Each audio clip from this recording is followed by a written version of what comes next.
முதல் வாசகம். நீங்கள் வந்திருப்பதோ சீயோன் மலை வாழும் கடவுளின் நகர். எபிரேயருக்கு எழுதப்பட்ட திருமுகத்திலிருந்து வாசகம்.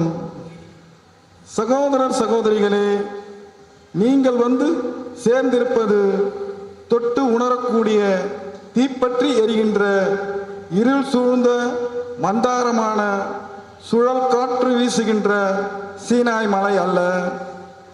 அங்கு எக்காலம் முழங்கிற்று, பேசும் குரல் ஒலி கேட்டது.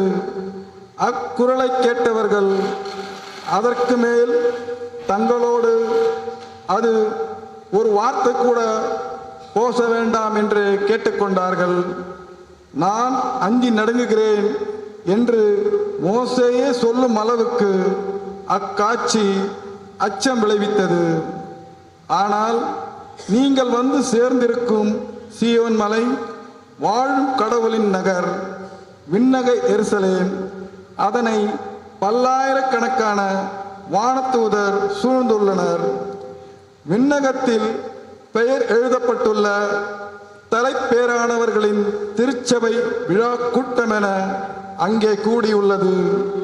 நிறைவு பெற்ற நேர்மையாளர்களோடு சேர்ந்து அனைவருக்கும் நடுவரான கடவுள் முன்னிலையிலும் புதியதோர் உடன்படிக்கையின் இணைப்பாளராகிய இயேசுவின் முன்னிலையிலும் நிற்கிறீர்கள். ஆபேலின் இரத்தத்தை போலன்றி சிறந்த முறையில் குரல் எழுப்பும் இயேசுவின் இரத்தத்தினால் தெளிக்கப்பட்டிருக்கிறீர்கள். இது ஆண்டவர் வழங்கும் அருள் வாக்கு.